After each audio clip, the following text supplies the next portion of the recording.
Reprise de débat.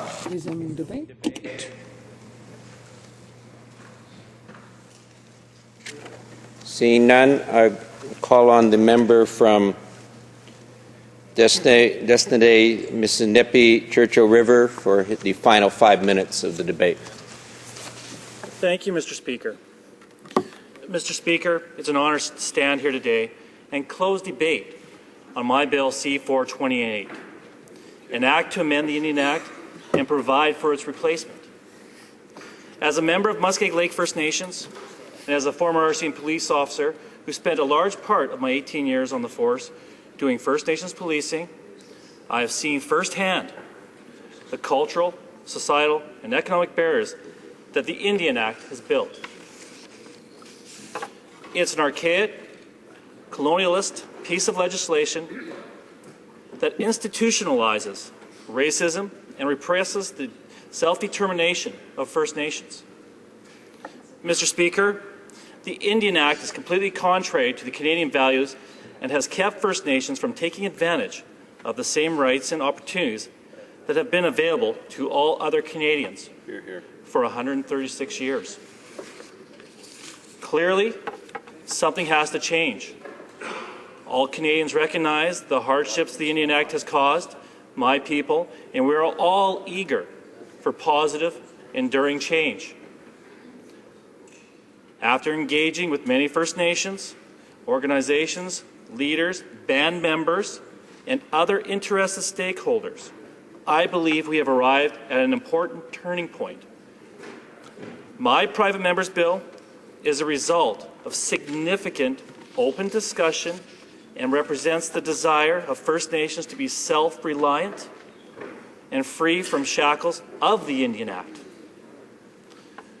Throughout this engagement process, I've always welcomed feedback on ways the bill could be improved.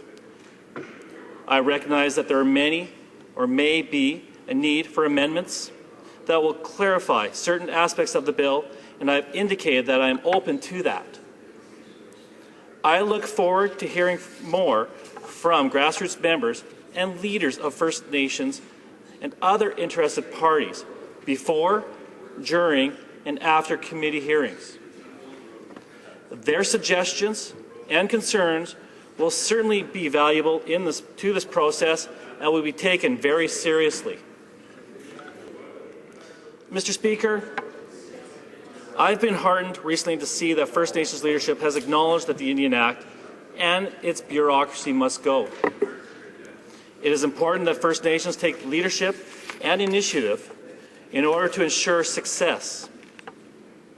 I am proud that my bill C-428 has provided the opportunity for a frank discussion and debate and has led to recognition of the fact that the Indian Act is a blemish on Canadian society in a way that has never been done before. Until we can provide for its replacement, it hinders First Nations' success and prosperity. I believe that my bill is only the first step in doing away with the Indian Act entirely, and we must continue to focus our efforts on fulfilling that goal. That is why I believe one of the most crucial components of my bill is the Minister of Aboriginal Affairs' duty to report to the Aboriginal Affairs Committee on all work undertaken by his or her department in collaboration with First Nations and organizations, leaders, and band members and other interested parties to develop new legislation to replace the outdated Indian Act. The introduction of such a process accepts the need for ongoing collaboration between the Crown and First Nations. Other parts of the Indian Act, like the subsections on wills and estates and the bylaw publication, emphasize the need to move beyond the Indian Act. It's hard to believe that in 2012 the First Nations reserves have to seek permission of the minister to sell their produce, that they are prohibited from doing business with anyone they choose. These paternalistic features stand in the way of First Nations independence, perpetuate the paternalism. It's about time that First Nations are afforded the same rights and opportunities that all Canadians expect and deserve. Mr. Speaker, we have a unique opportunity today to fulfill this vision. My bill transcends partisan politics, and I urge strong, multi-partisan support. The opposition needs to understand the First Nations are as rich in diversity and opinion as all Canadians are. To think otherwise is outdated and out-of-touch thinking. Bill C-428 is just the beginning of a long road of empowering First Nations people and doing away with the paternalistic and offensive policies. I'm confident it will spur the necessary change we're all striving for. Thank you, Mr. Speaker. La période réservée au débat. The time reserved for debate has now expired, and therefore the question is the following. It's moved that Bill C-428, an act to amend the Indian Act, publication of bylaws, and to provide for its replacement, be now read a second time and referred to the Standing Committee on Aboriginal Affairs and Northern Development. Is it the pleasure of the House to adopt the motion?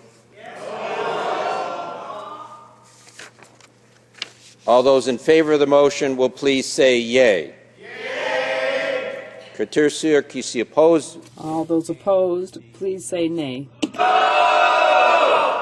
my opinion, the nays have it.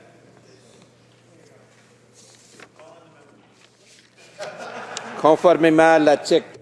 Pursuant to Standing Order 93, the division stands deferred until Wednesday, the 5th of December 2012, immediately before the time provided for private members' business.